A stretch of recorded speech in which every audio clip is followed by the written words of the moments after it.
All right. So welcome back to another episode of the McKinney Podcast, where we celebrate what makes us unique by nature. And today, our special guest, well, I say our, James is not here. Of course, you know that both James and I have businesses that we run, and sometimes, you know, business calls. So if James had the ability to, he would be here, but he sends his apologies and he promises next time. Actually, it's not true because I'm doing 2 episodes back to back. So this episode and the next episode is just the Freddie Boy show. So you never know what you're going to get because now I'm unchecked. Okay. But joining us today in the studio is Bridget with Foundation Senior Services. Yes. I'm like trying to hold all the things. Actually, that's one of the things that you do. There are other things. Hopefully, there's enough time to get into talking about that. But welcome to the podcast. Thank you for having me. Absolutely. Okay, so now a little backstory. I met Bridget through Leadership McKinney. We're both in the same class, the greatest of all time. Greatest of all time. Right, class of 26. You know, we're grinding through it right now, learning things, challenging ourselves,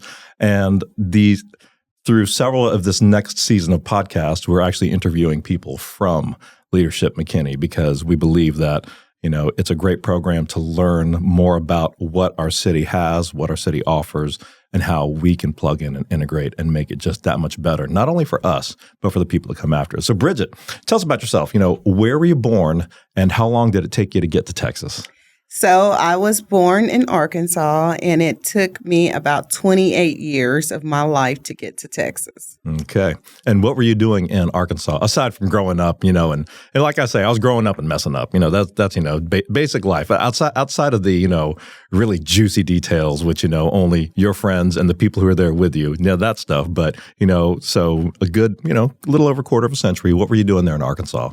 So I was working for the VA hospital, Fort Roots there, and my job consisted of what they considered compensation and pension claims. Mm-hmm. So if a physician was one that did care in like a rural area, they received like additional stipend. So it was my job to calculate those stipends and to issue those payments to those physicians. All right. So that sounds like a very exciting and fulfilling job. It was consistent. I love that. Now, so did you, like, when you became, you know, a grown and responsible contributing member of society, adult, is that something that you said you wanted to do?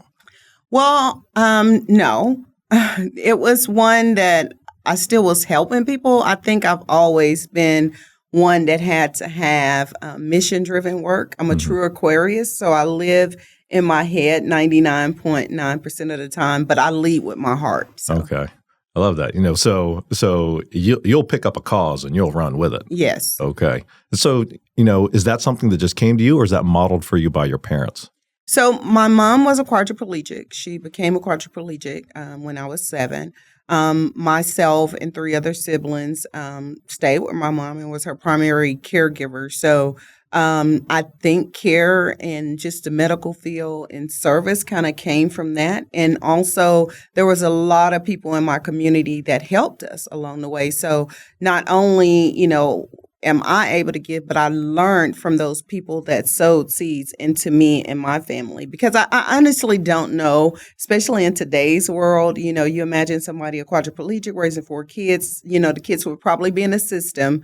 So I know the only way that those things was possible was due to my community. Mm-hmm. And I was just blessed to be in a community where we had very given people that gave their time and energy to make sure that we made it to be successful adults. So now, was your mom, you know, was she always quadriplegic or did it happen at some point in your childhood? So it happened at the age of 7. And she was a computer programmer, and she remained a computer programmer, believe it or not, even flat on her back. She helped design the program Drag and Dictate, as you know it, and she started out writing that program for Easter seals at the time of Clinton, and they had all of this funding.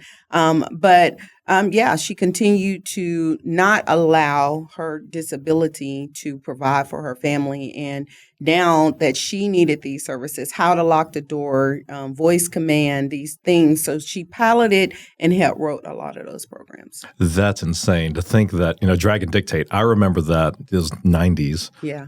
Because the workspace that I was in, that was one of those where it was completely unheard of, Mm-hmm. that you would be able to talk to your computer. Yeah. And I remember I was like, I've got to get a Sound Blaster sound card because it's compatible with, and get the microphone. And back then they were all terrible, no matter who sold it, they were all terrible. Yes. But I was so blown away by the computer's ability to understand most of what I was saying. Yes. But we take all that for granted now. Yeah. Because we're asking, our devices, we call it out by name, and then, as mundane things as, what's the weather, is it going to rain today, to more complex things. And I've seen where students have used these devices to, augment their homework. Yeah. And of course, now we have the ability to, hey, whatever box device I have, set the temperature in the house and make it warmer, make it cooler, dim the lights. Well, and that was one thing that, people don't understand how old the technology is that's now in the market. Even then, and I can go back to junior high school, my mom could say voice command, open front door, and, it opened, or turn on the alarm, and it, her prompt was voice command, and she could do those things. So I think even growing up in that environment, helped mold me in a lot of ways. Even in business, when I see outdated technologies or things, my mind, goes beyond that and say it has to be another way. This is too difficult because, and just try to figure out innovative ways to do things. Mm-hmm. Yeah. So all the things that we kind of, a lot of people are integrating now, it's been in your viewpoint since, 30, 40 years now. Yeah. That's crazy. And we're like all excited. I'm like, that's not new. That's not new. But now a lot of people, and it's definitely gone beyond things to the point that it's intrusive. Yeah. Like I didn't realize until someone told me. They said, you know how you have conversations and then you get on social media and you get ads, related to what you're talking about. And I was like, yeah, that's weird. I must have looked it up. Like, no, your phone is listening to you. I was like, oh, great. Yeah. My phone's listening to me. So, okay. Yeah. But yeah, so it's everywhere now. But, at the same time, it is very convenient because I've been, hands deep doing something and my wife calls and, and I just have to, tell it, yes, I want to answer the call, and boom. It goes right in. Or if I need to call somebody, my hands are, busy. I just, hey, device associated or, name associated with my device. Yes. Call such and such. And it goes. Of course, half the time I say it, and, and it says, do you want to call? And then it starts going through the list of names. I'm like, oh, it's like, no, pick number 2. No, that's right. Yes. And then it finally goes. All right. So let's talk about, foundations. Is this company, did you create this company? Or I did. Okay. So tell us about, so obviously you started with processing stipends. And, did you just look around one day and say, I can do more? Or did you look around and say, why is this so hard? Well, I think I looked, so I'm going to go back to. No, actually, I apologize. Tell us about the organization itself. Okay. So the organization itself, we do several things. So we do home-based services, which is your regular unskilled and unskilled services. So the CNA in the home, we do the skilled, which is nursing, physical, occupational therapy services in the home.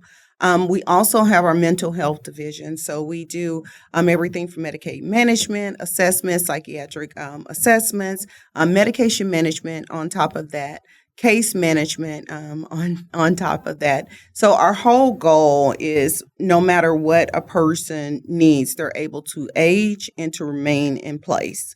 So that's my true link to all of this. It's just seeing too many people being institutionalized. And again, knowing my background, I always say, I would have been that person. I would have been that kid. I would have been, especially dealing with service members when they come home from disabilities and different things. If they can't age and make it in place, then, most of the time they end up in either these group home type settings or skilled home service settings or assisted living type of settings.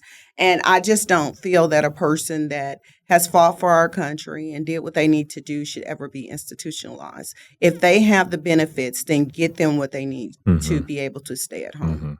Yeah, I love that. And aging is something that, touches everybody. Yes. And I always think from my perspective at 55, I still feel young. I'm still able-bodied and mobile and all the other things.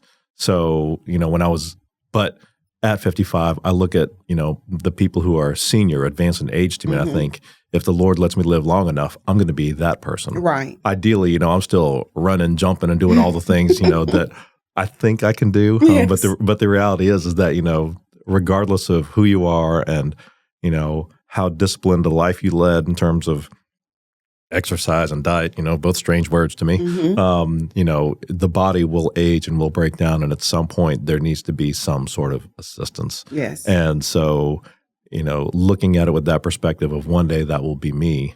And do I want to, live somewhere other than my home? Right. Do I want to, I've seen some great facilities that are absolutely amazing, and it does come at a cost. Everything comes at a cost. Of course somewhere. It does.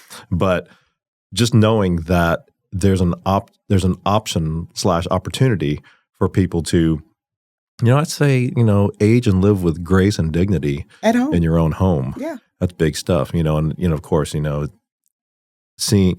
that you grew up with that situation with your mom, and she wasn't even old, right? And then she was 29 when she became a quadriplegic. So imagine that. Yeah, that's amazing. So with Foundation Senior Services, yes, you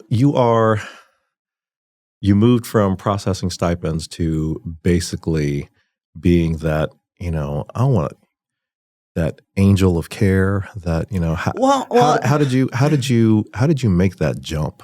Well, I originally, I guess the root company or root business is BRG Firm, right? So with BRG Firm, what I do is I help businesses with business credits, business structure, everything from trust and other things. So that entity was before Foundations. Working within that entity, I have had an opportunity with another partner, which is another company that I own 33% of, Your Tailor-Made Senior Services, that's located in Dallas. With that entity, they only focus on unskilled services, and I seen a need for other services. So that's how Foundation was born, and then kind of ended up being like this in mental health, and this all around was due to my partnership in Your Tailor-Made Senior Services. Yes. And then did I hear you say that you arrange for testing and evaluative services in the home? In the home. Okay, yeah. So expand upon that. What are some things that people would be needing that would be prohibitive for like a senior to go to, or makes it more convenient for them? So two things. So on the skill side, so let's say that a person had a fall, right? And they need physical therapy, then the physical therapist actually come to their home and do those services.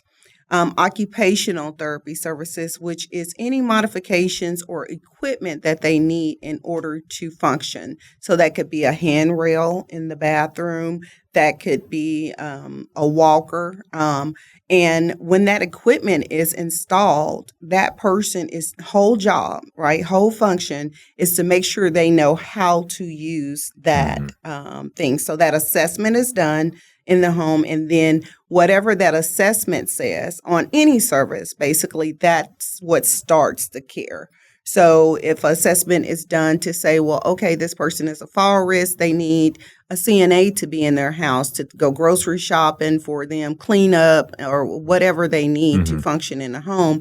Then after that assessment, it's determined like how many hours they need. So all the assessments is home-based. If it's mental health, for example, those are done like virtual visits. They are done either video or they go to the home and do the assessment.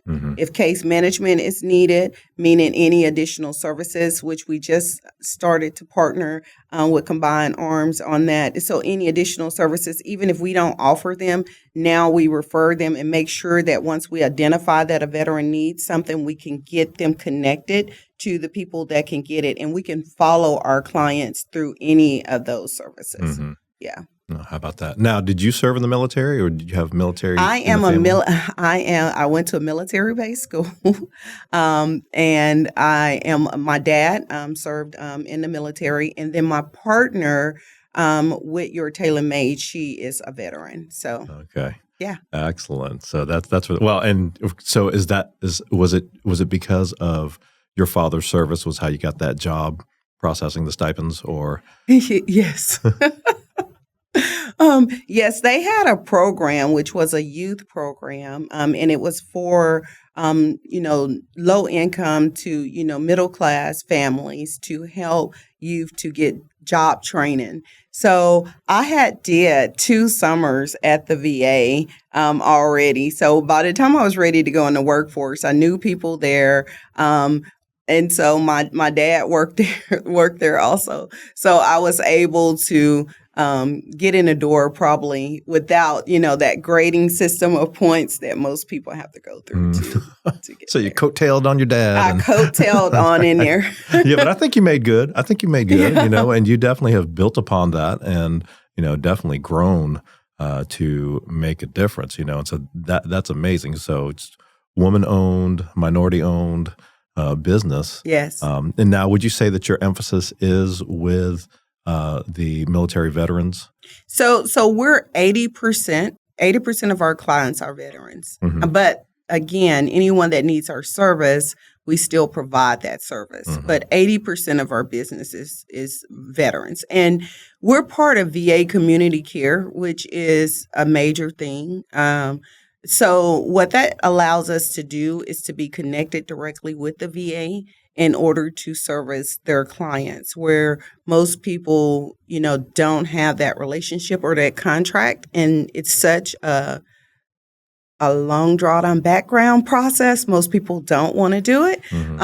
So that allows us to service any clients, and it's zero cost to them. So this is not something they have to pay co-pays for. The only thing they have to do is be honorably discharged, right? Or actively. So we accept VA Community Care and TRICARE. So that's active service members and their families. So you don't have to be out of the military to qualify for the services. So like, let's say you were on a tour and something happened, you had an injury and you needed to come home to do rehab, we can service that veteran also.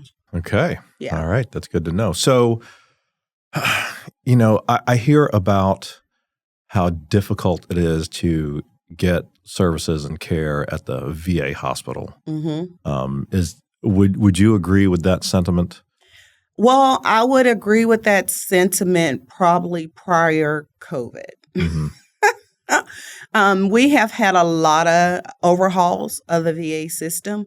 And the reason why even my company can exist is because they realized that they could not service the veteran and they needed to create relationships with community partners.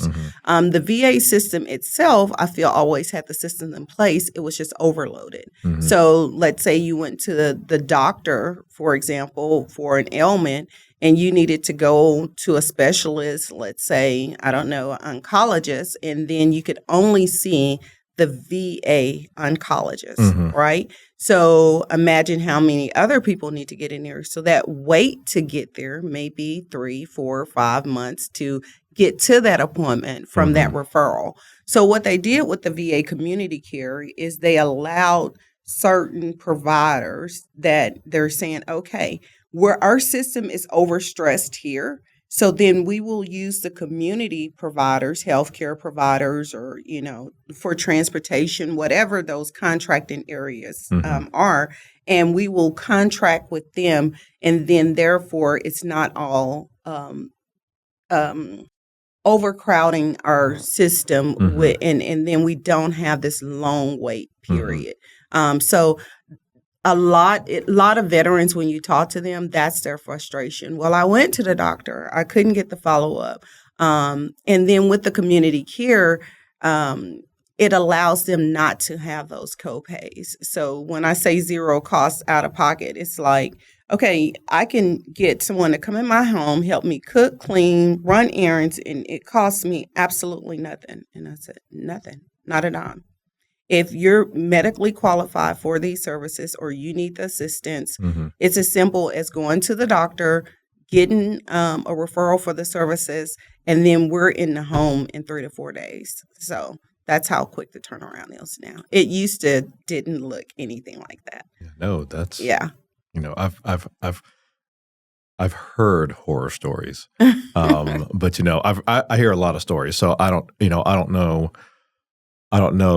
how much truth, you know, is in that, because what I've learned is that when people are in a pinch, when there's a uncomfortable situation, when it affects personal quality of life, whether that's, you know, physically or emotionally, that there's a certain charge that comes with that, that some things that are very minor become very major. Yes. And I've also known people who have a very high pain threshold tolerance, where major things for the rest of us are very minor to them because they just keep on plugging through it. But, you know, that's a great option to know. So now when someone, you know, so I imagine all starts on your website, right?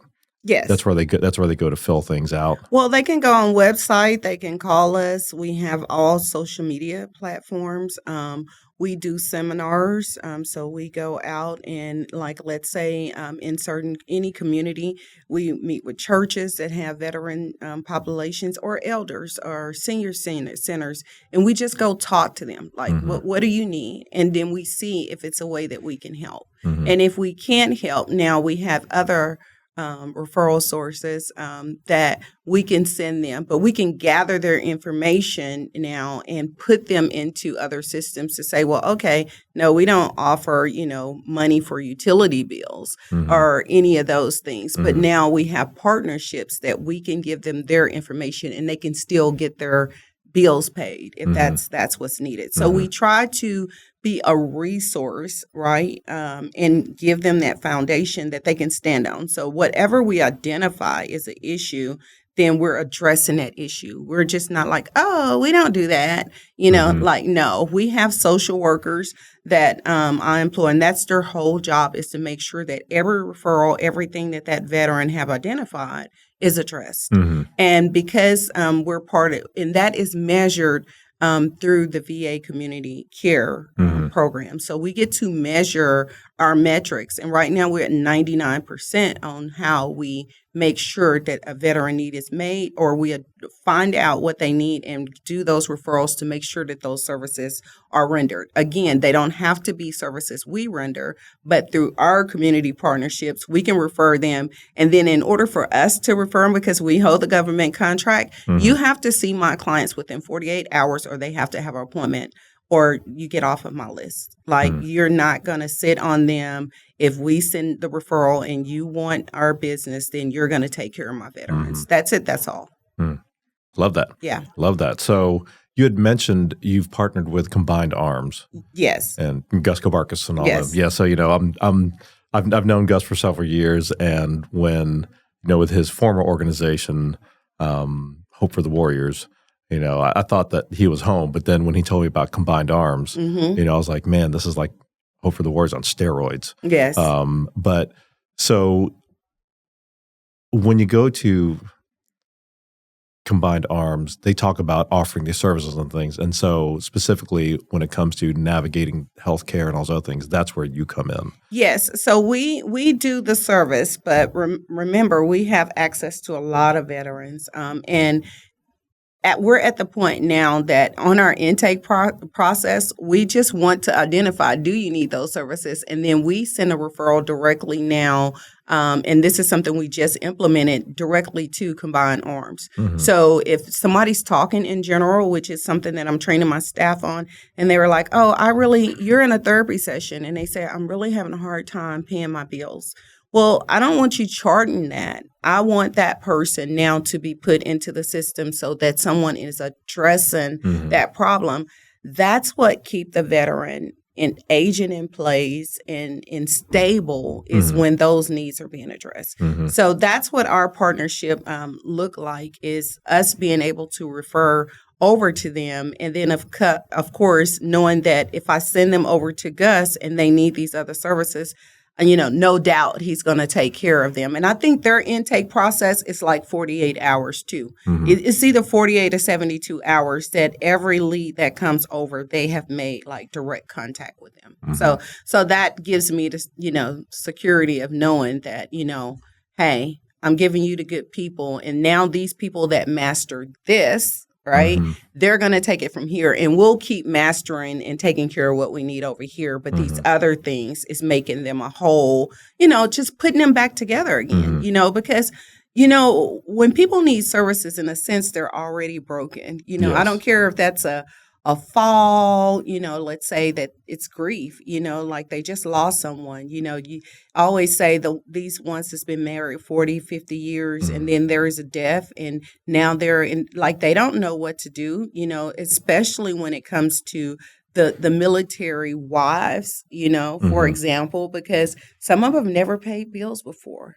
Their husband has taken care of everything. Yes. And it's like, how do I get independent now that that person has passed away? Well, we can get someone in the home, even if we have to, refer you over so you can have a fiduciary person that manages finances, make sure that you're not being taken advantage of. So, it's so many situations that, come up, but I cannot express how important it is to have those connections to link everybody up, to where they need to be to get exactly what they need to fix and solve the problem. Yeah. Okay, so you mentioned so many things. I'm like, I keep on hanging on to ideas, and I'm like, okay, I got to ask about this, but then you say other things, and something that just came back to me from, early in the session. You named a host of things, whether it's the more unskilled things, like they need someone to come in and take care of. What was it that you said? I don't want to say, do the dishes, but they grocery shop, they cook, they clean, they run errands. Yeah. Are those things, because since you are a government funded project, does the government say, okay, Mr. Smith, he's good for 3 home visits for taking care of groceries? Or whatever, is there a limitation of service time, or? So the service time is based off of what they do on an assessment. So once a certified nurse or a nurse practitioner go out and they say, well, you know what, this person needs help with all of these things, that assessment, which is called a starter care, is then sent over to the VA. Right. And then the VA comes back based off of what all is needed on that assessment. Right. And say, well, you may qualify for 20 hours a week. Right. You may qualify for 40 hours a week. Well, this person, they're bedridden, can't do anything else. They're at 65 hours, right, per week. So it's based off of need. And let's say that they start off at 20 hours, something happened, a fall, a surgery, and they need more. Well, that's our client. That's our aid there. We know that you're getting ready to go in the hospital for this procedure. Before this procedure, you were able to walk off. So we can kind of be proactive in that and request for hours because to start after discharge, right, from that surgery, because we understand that you need time to heal. And we don't even know if you're going to come back 100% after that. But we try to be as proactive as possible to make sure that they have the hours they need, because everybody don't want someone in their house 24 hours. And I tell people all the time, you have some people that's like, look, come my doctor's appointments every Thursday. I just want somebody to come take me to my doctor's appointment, or I just want somebody to come in the evening time and cook, like I can do breakfast, or, so everybody doesn't want all of these hours because they feel like it might be a little intrusive, on their privacy and their life. But then some people just actually need all of those hours in order to age in place. Yeah. Yeah. That's, I know that's a tricky thing. And as you get older, the body doesn't heal as quickly, or even potentially, as you said earlier, or as completely as it should, and that that's where aging in place versus going to some sort of managed facility, group home, assisted living. I'll hold my thoughts on those. Well, it's just such a financial burden, right? To whether service member or regular senior in their home, they think that, hey, I can go in and let's say this facility charged me $6,000 a month and they're going to feed me and they're going to do this or whatever. What they don't understand is when their money run out, right? 9 times out of 10, bye-bye. There is bye-bye. That's right. And they're going to end up in a not so good Medicaid maybe facility. And then it's a step down from that, right? That you can go into a skill. So it's like, why even put that money there? Because if a person even had someone come in their home, let's say 40 hours a month, right? And they could still remain independent, it's not going to cost that. It's not going to cost that. And you have money still to live. This is a financial hack coming on. You can put that money in an annuity or something so that it can grow versus throwing it all away on the front end. Because, if the thing is quality of life, I want to stay in the same type of facility that I originally sold my house to stay in. Now, let's say I sold my house and I'm at this facility. Now, I've spent all of my resources over 3 years paying for this facility, and I end up in a not so nice looking place because now that's all I can afford. Or I end up on state, sponsored programs, and then these facilities here they'll pay for, but these over here they won't, right? So those are just all things that have to be considered. Just like you said, as we get older and we think about our care, what do we want our care to look like? And then I just rather stay wherever I'm at until I transition. I have told my children, I'm going to transition at home. And if you don't want to do it, then I have enough to make sure that someone is here. Don't ever put me in a facility. If you don't want to do that, then I'll just take your name off the will.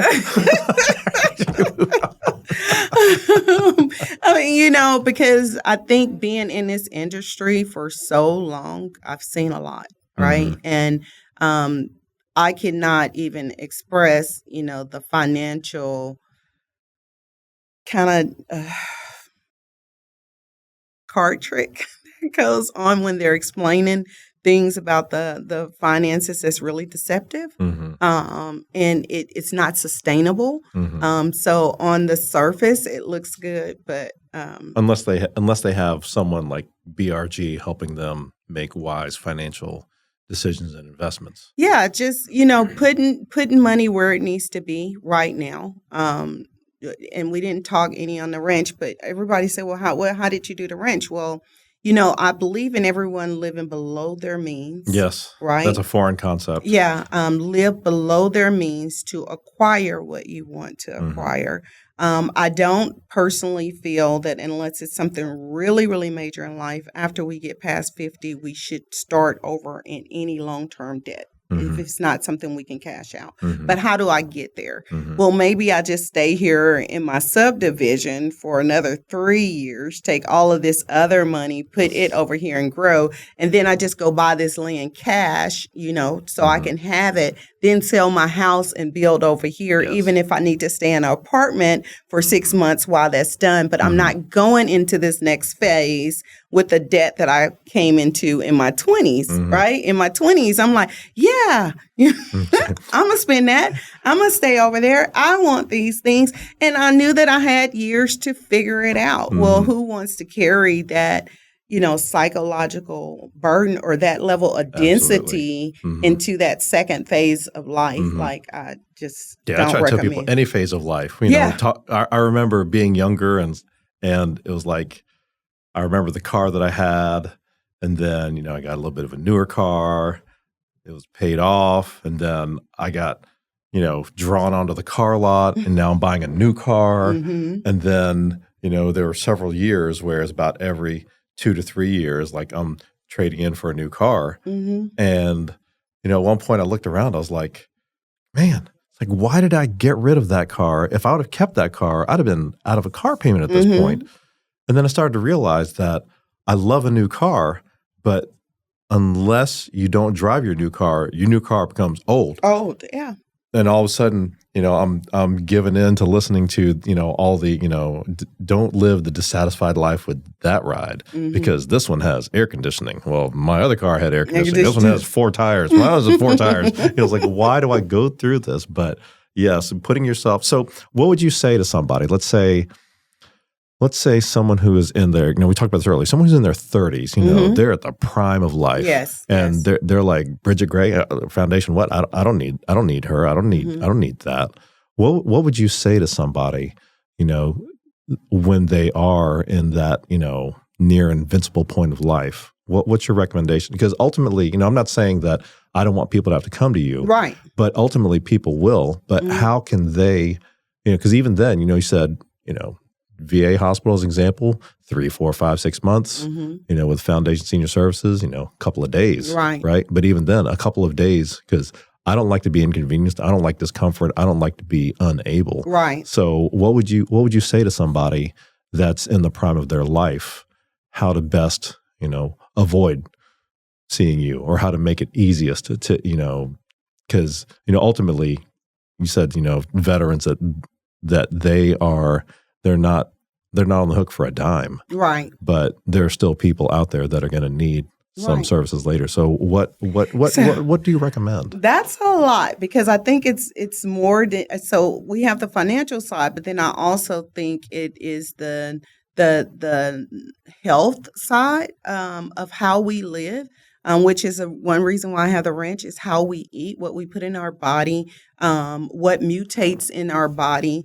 Sorry, I didn't mean to cut you off. The ranch. Yes. Healthy, wholesome foods, all the way up to Wagyu steak. Yes. That's okay. So for all the people tuning in going, Fred, you just took a right turn. Bridget is involved in many things, and she's mentioned the ranch a couple of times, and I've just kind of gone with it. But I was like, wait a minute, we didn't talk anything about that. But so what we put in our bodies, we don't, obviously you're not putting on a full seminar on life planning and wise investments, but just treetop it. What are things that people need to look out for? Financially, I think that they need to look out for their overflow, right? Look at, what you spend. Like if you're spending a lot of money on takeout and, you're getting your check, let's say it's $1,000, hypothetically, and you don't know what it went to and you're constantly broke, just stop. Grab your bank statement, go over the things that is going out the door and figure out what you can let go. Put whatever you have in an overflow. I don't even care if you start off just with a little money market account, something that's drawing interest on your money. Mm-hmm. You should never have your money in a bank or in a financial situation where they're not paying for your money. You don't get to hold my money, right, and do what you want to do with it while it's sitting over other people. Yeah. So, those are just some young things, to learn. Watch out for long-term commitments. Anything that ties you to any type of note or anything beyond 3 years, right? Mm-hmm. If it's not something that's going to be an investment like a house or properties, or, if you have some collectability thing like collecting coins or cards or something that's going to grow after the purchase, it's not going to depreciate, right, as soon as you purchase it. Those things stay away from. But stay away from, or think a little harder on anything that commit you beyond 3 years. That's another thing.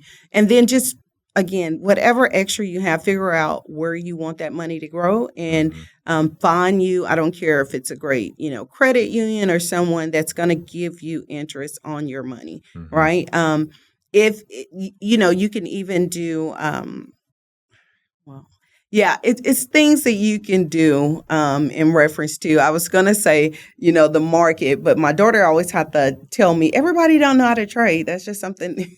But, even if you don't know how to trade, find you a good financial advisor that can get you in some good, long game stocks, something you can pay for and forget about it. Mm-hmm. Look at it as a bill. Mm-hmm. Like, okay, I'm going to put $1,000 over here. Well, okay, I just had to pay, I don't know, insurance car note. That money's gone, right? So out of sight, out of mind. But out of your mind, it's still sitting over here and it's growing, mm-hmm. right? We need to make sure that whatever we have, it's growing in some form, mm-hmm. right?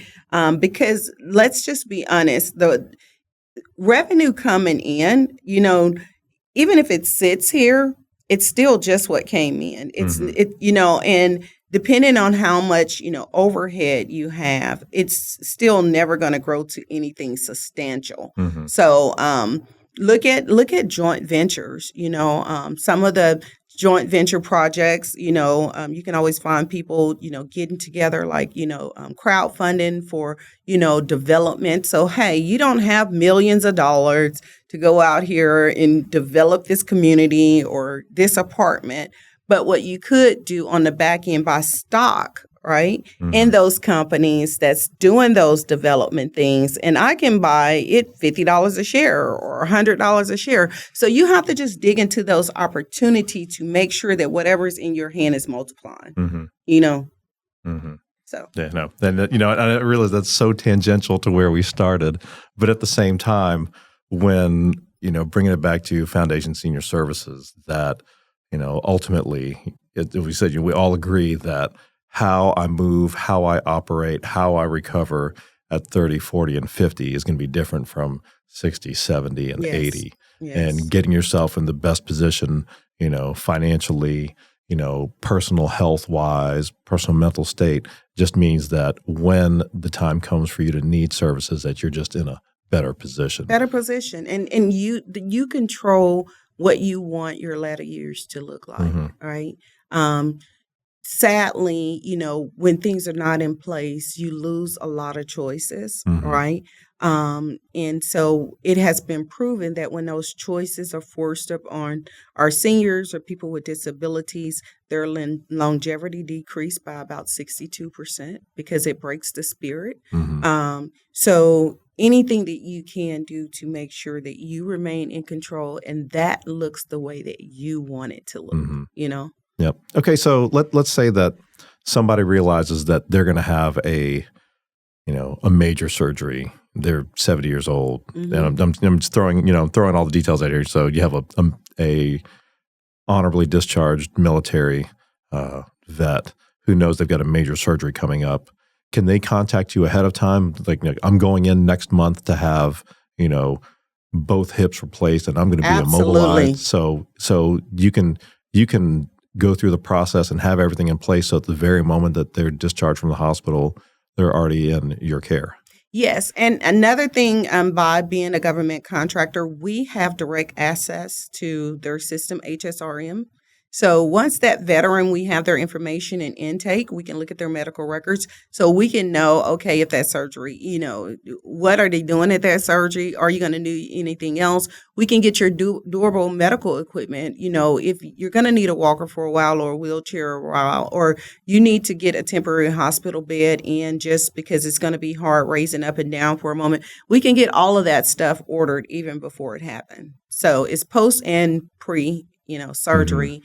that we can work with them on. Oh, that's great. Yeah. So there's so someone doesn't have to come home and figure out how to sleep in the recliner in the living room because they don't have the right bed. Oh, that's great. Okay. So before we run out of time, I was like, man, all of a sudden I look down and we're wrapping up in our time here. Mm-hmm. Let's shift gears to Leadership McKinney. Okay. Sure. How did you find out about Leadership McKinney and why did you apply? Okay, so I found out from Leadership McKinney just from, always, I guess, advertising with the chamber and different things that's going on. So I'm always on the site. And of course, Foundations, is a member. But then I'm always wanting to connect and find information. Mm-hmm. So found out information, things that I don't think I really dove too much or was maybe a little bit too busy to really understand how a lot of the city government works. So that's been, it's been so many eye-opening moments for me. But for whatever reason, Spirit felt like this had something to offer me that I wasn't privy to before. So that's kind of drawed me to the opportunity. I looked at all of the posts on the previous classes, kind of, skimmed through Facebook, like, what are they doing in this class? What's going on? And then I applied. So, yeah. Mm-hmm.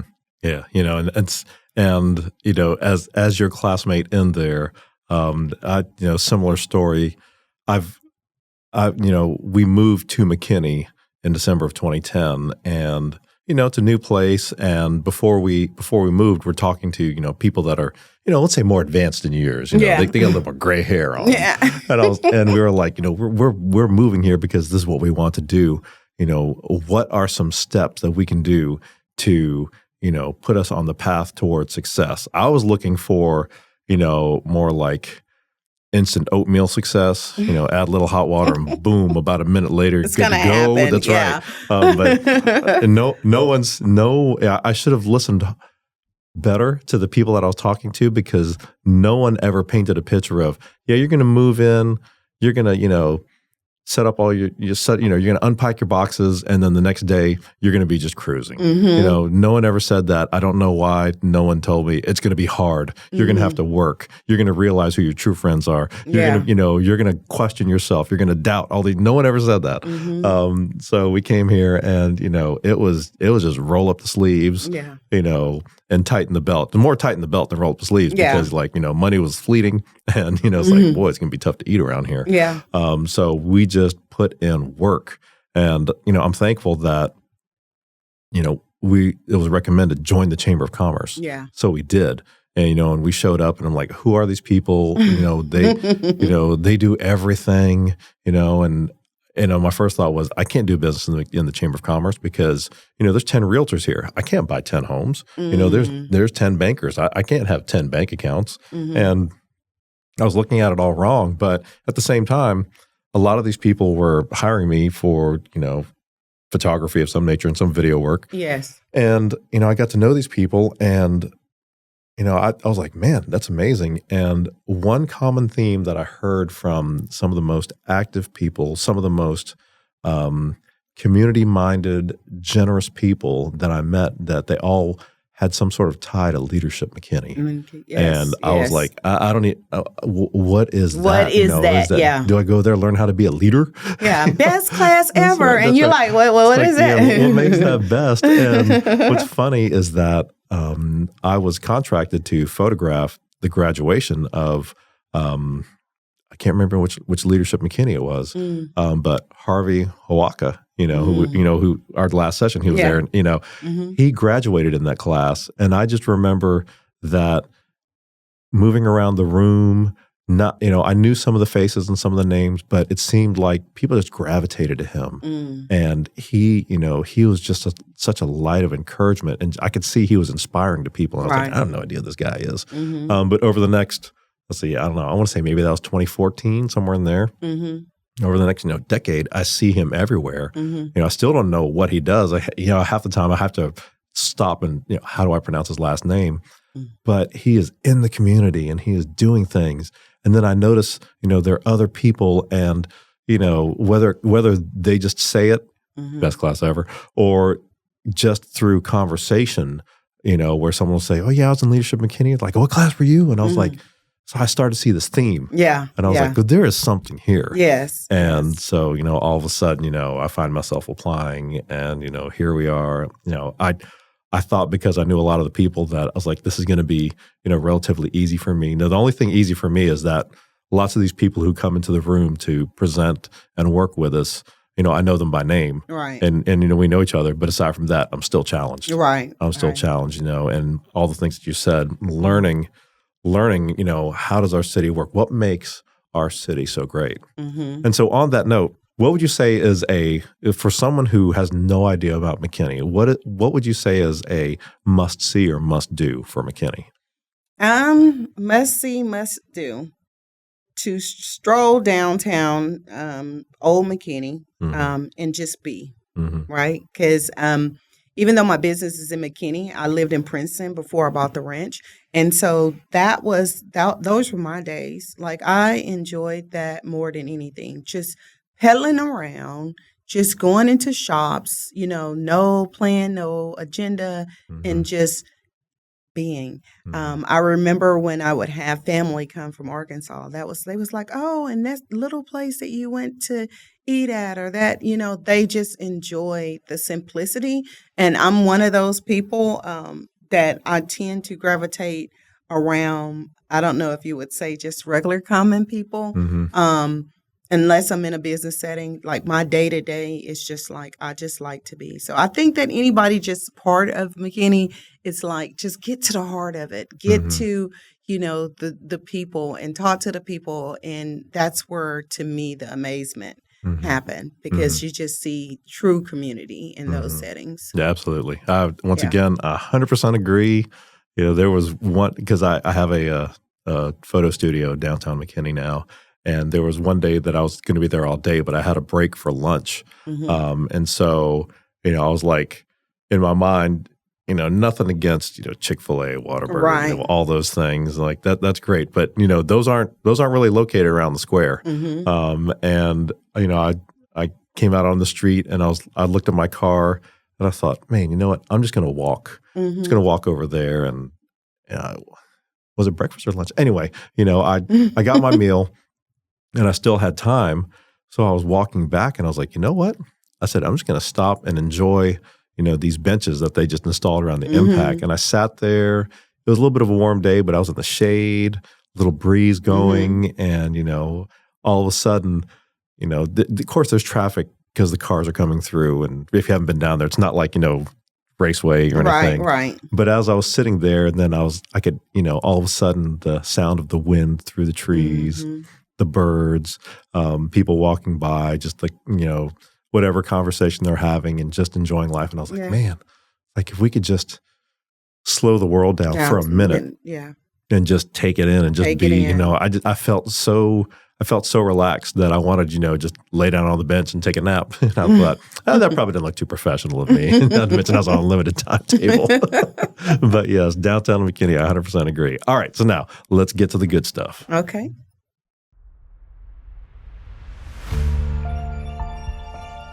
Okay. Final question. Okay. No right or wrong answers. Okay.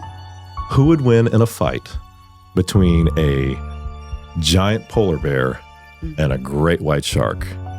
They are in a body of water 6 feet deep of infinite dimensions. There's no sides, there's no edge, there's no shore, there's no sandbar. 6 feet deep, a fight to the end. Giant polar bear or great white shark? Who's your winner? The shark. The shark. Why is that?